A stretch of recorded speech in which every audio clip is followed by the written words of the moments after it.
こんにちは、ジパング55のタカです。今私は大阪にある星野リゾート系列ホテルのオモセブン大阪に来ております。大阪観光に便利な立地にあり、アクティビティも充実しているホテルをたっぷりご紹介いたします。このチャンネルはホテル紹介を中心に各地の観光スポットをご紹介しています。動画作りの励みになるので、チャンネル登録、高評価いただけると嬉しいです。それでは早速ご紹介していきます。オモセブン大阪は新今宮駅の目の前にあり、大阪駅からは電車で15分ほどの距離にあります。今回はオモセブンなので、レストランを併設したフルサービスのホテルです。入り口には大阪名物のビリケンもいました。足の裏を撫でると願いが叶うそうです。2022年4月にオープンしており、比較的新しいホテルです。14階建てで、客室数は全436室もあり、かなり大きいホテルですね。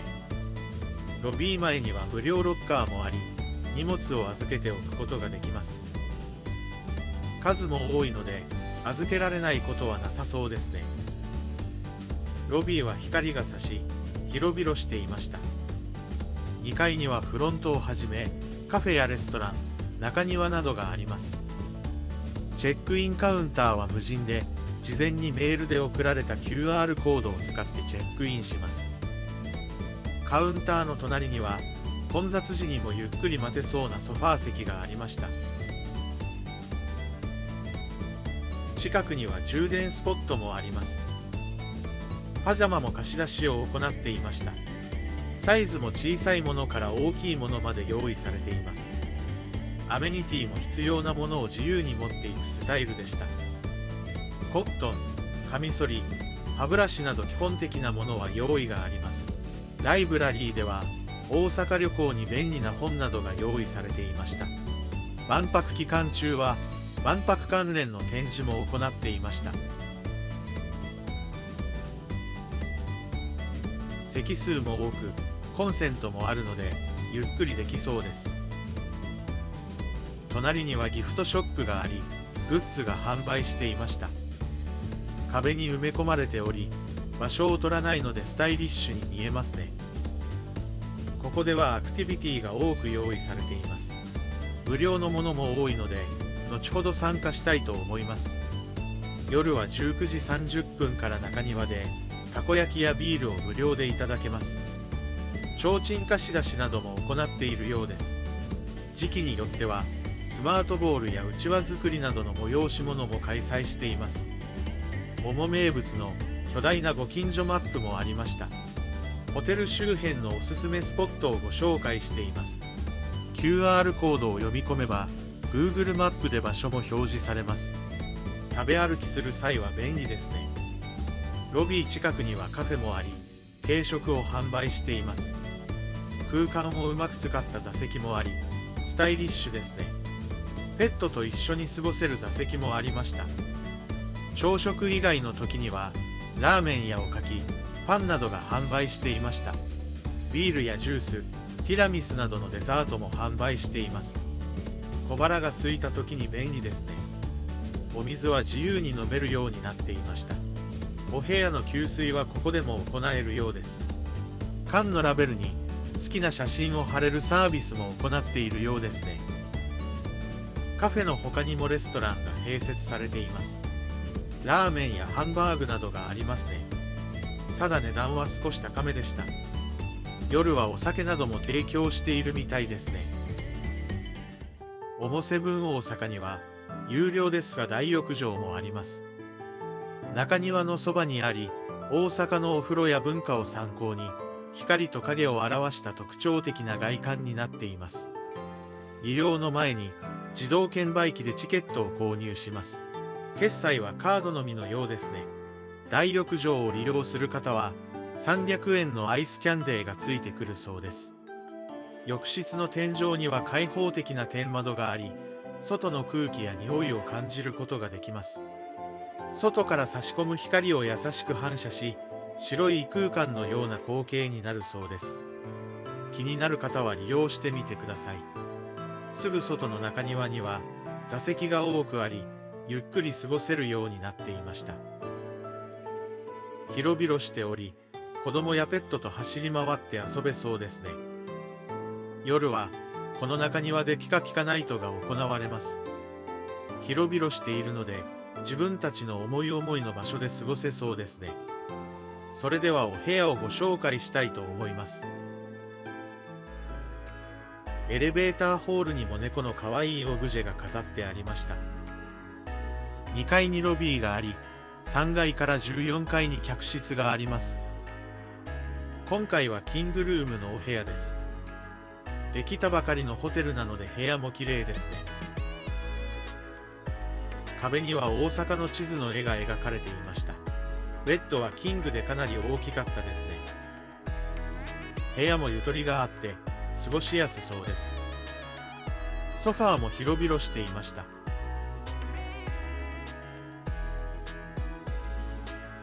洗面台は部屋と一体になっています。テレビもあり、見やすい位置に調整できるようになっていました。空気清浄機もありますね。机も大きく、作業もしやすそうです。洗面台の下にはいろいろ用品が置いてありました。大阪らしく、飴も置いてあります。コーヒーとほうじ茶もありますね。マグカップ、ケトルがありました。ドライヤーとバスタオルも備え付けがありますね。冷蔵庫には特にドリンクなどはなく、部屋にお水を汲めるボトルが用意されていました。化粧水、乳液、ハンドソープも備え付けがありました。お風呂場は廊下の途中にあり、浴槽と洗い場が分かれているタイプでした。広々しており、ゆっくり湯船にも浸かれそうですね。トイレも綺麗でゆとりがあります。通路は仕切れるようになっているので、着替えをする際にも気を使わなくて便利です。クローゼットなどはなく、壁にハンガーと消臭スプレーがかけてありました。スペースを取らないので、これでもいいかもしれませんね。部屋の壁に大阪の駅名や名所が書かれているので、見ているだけでも楽しいです。泊まった方といろんな会話ができそうです。今回はこちらのお部屋に1泊します。お値段は土日宿泊の素泊まりで、大人1人15,000円でした。土日宿泊ということもありますが、周辺の宿に比べると比較的お高めのお値段です。アクティビティが多く、無料で参加できるものも多いです。新世界エリアの街歩きやユニバーサル・スタジオ・ジャパンまで行くバスもあるそうです。アクティビティは予約が必要なものもあるので、宿泊日が決まったら予約をしてみてください。部屋のタイプもいろいろあり、大人数で宿泊できる部屋もありました。ファミリーでも楽しく滞在できそうですね。それではアクティビティのめっちゃ串カツどっぷりツアーに参加したいと思います。ご近所マップの前に集合し、スタッフの方と串カツのお店を2店舗回ります。今回は遅れて参加したため、1店舗のみご紹介していただきます。ホテルから徒歩7分ほど歩いた場所に、ジャンジャン横丁という場所があります。昔、三味線の音色で客引きをしていたことからこの名前がついているそうです。少し奥に歩くと、通天閣も見えてきました。今でも安くて美味しいお店がたくさん連なっており、観光名所にもなっています。道を歩きながら、おすすめのお店をいくつかご紹介いただきました。大阪の串カツといえば、だるまが有名ですよね。そんなだるま発祥のお店もご紹介いただきました。向かいにある大宮もアメリカンドッグのような串カツを出すことで人気店だそうです。他にもミックスジュース発祥のお店である喫茶店もご紹介いただきました。レトロな喫茶店で食事やドリンクがいただけます。ミックスジュースはテイクアウトもできました。1杯700円で昔ながらのミックスジュースがいただけます。気になる方は試してみてください。そして今回は王将という串カツのお店を訪れました。昔は将棋のお店だったらしく、お店を改装して串カツ店になっているそうです。ご紹介いただくお店は星野リゾートと提携しており、専用のセットメニューを注文できます。今回は1500円の串カツ数本とおつまみ、ドリンクがいっぱいついているセットを注文しました。このツアーは参加料が1人1000円かかり、別途飲食代がかかります。観光客だけでは入りにくいお店に一緒に入ろうというのがコンセプトだそうです。こちらのお店は創作串カツを多く提供しており、変わり種を食べることができました。イクラが乗った串カツなど、なかなか食べることができないですよね。味も美味しく、スタッフの方とも地元のお話をすることができます。他にもおすすめのお店や大阪観光についてもご紹介いただけるので、気になる方は参加してみてください。それではホテルのアクティビティを参加しに戻りたいと思います。芸人さんがお笑いライブや吉本の歴史、万博の紹介などをしてくれます。はい、ヒクシです。そんな名前でやってない。高橋ヒクシではやってない。すごくダサい。そうです。僕森山って言いますんでね。よろしくお願いします。高橋と森山でアンビシャスですからね。覚えておいてくださいね。よろしくお願いします。さあね、はい、この後ですね、楽しいイベント続きますけども、皆さんですね、先ほど聞かれてたと思いますけども、万博行かれたような方はいらっしゃいますか？新しい何かお笑いが必要だとなったところで、吉本興業が打ち出したのが漫才の寄せだったんです。なるほど。だから落語でね、座っててサボってるから、ちょっと新しい。そんなことないや。何しが作ります。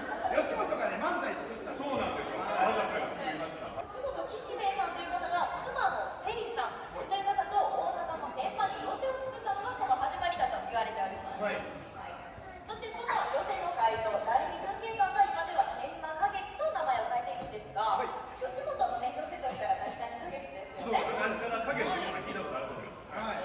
そして皆さんご存知こちら、なんばグランド花月が1987年にオープンしたことで、より一層大阪はお笑いの街として有名になりました。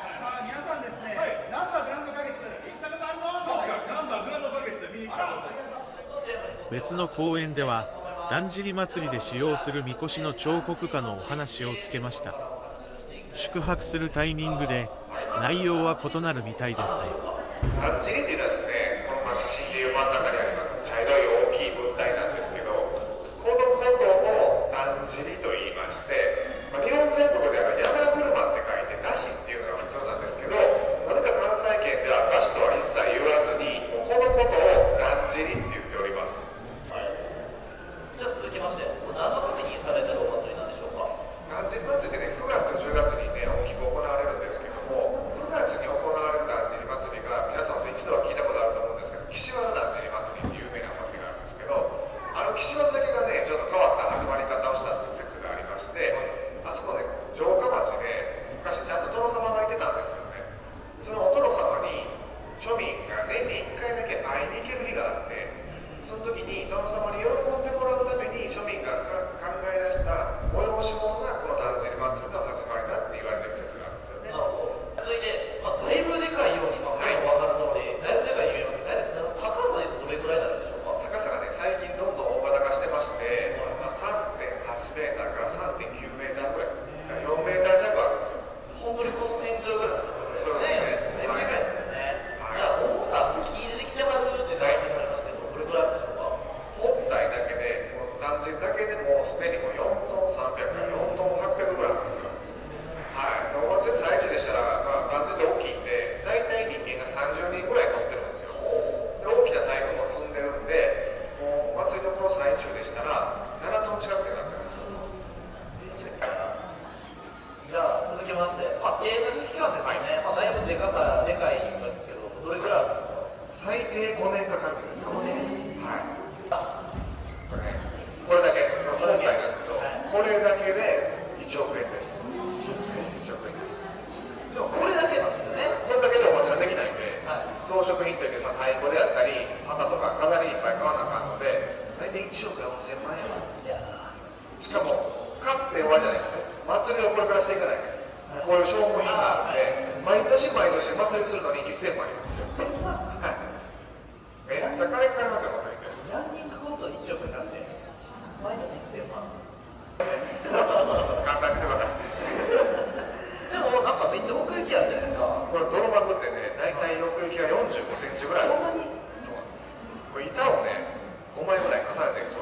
感じで重ねていって奥行き感を出してるんですよ。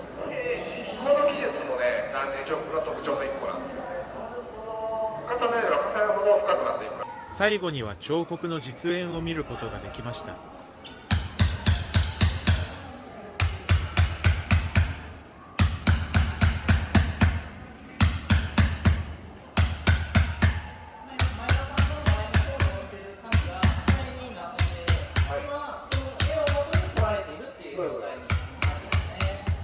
無理して絵描けないとなれないですよ。同時進行で外ではピカピカナイトが開催されています。無料のたこ焼き、ビール、ジュースなどがいただけます。オモセブン大阪のうちわに絵を描けるコーナーもありました。お子さんも喜びそうですね。スマートボールは参加すると駄菓子をくれました。こういった催し物は面白いですね。たこ焼きは何回ももらえるようですが、1回目の方が優先されるみたいです。有名なたこ焼き店の方が来て、実際に目の前で焼いてくれます。熱々のたこ焼きを食べれるのは嬉しいですね。パイナップルジュースもありました。冷えたビールを飲みながら、熱々のたこ焼きを食べることができました。味も美味しく、どれも飲み食べ放題なのは嬉しいですね。レストランでもかき氷やラムネなど夏らしいものが販売していました。季節によって販売しているものも異なるようですね。外ではプロジェクションマッピングで花火などを投影していました。1回5分ほどで夜に数回実施されています。宿泊した際は見てみてください。私は大阪万博開催期間中に訪れたので、投影も万博仕様になっていました。先ほどご紹介したような公演が30分おきに3回ほどあります。お笑いライブやユニバーサル・スタジオ・ジャパンの紹介、地元の方をお招きした文化や歴史の紹介などです。自身の知らない情報を知れるチャンスなので、ぜひご自身が興味のある公演に参加してみてください。それでは、今日はもう部屋に戻って休みたいと思います。おはようございます。最後に朝食を簡単にご紹介します。朝の時間帯はカフェで軽食の販売、レストランでビュッフェをいただくこともできます。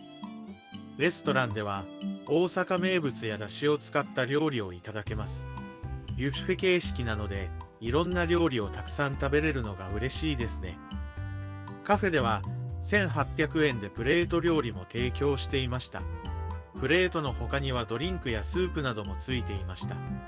ビュッフェほど量がいらない方は、こちらでもいいかもしれませんね。他にも地元のお店から仕入れているパンやおにぎりなどを販売しています。より簡単な軽食が良い方は、こちらでもいいですね。ご自身のスタイルに合わせて、朝食も選んでみてください。それでは今回のオモセブン大阪、いかがだったでしょうか。アクティビティも充実しており、大人から子供まで楽しめるホテルでしたね。皆さんも宿泊を検討してみてください。今回の動画が少しでも皆さんの旅行に役立てられたら嬉しいです。動画作りの励みになるので、チャンネル登録、高評価、スーパーサンクスをお願いします。最後までご視聴いただきありがとうございました。それではまた次回動画でお会いしましょう。さようなら。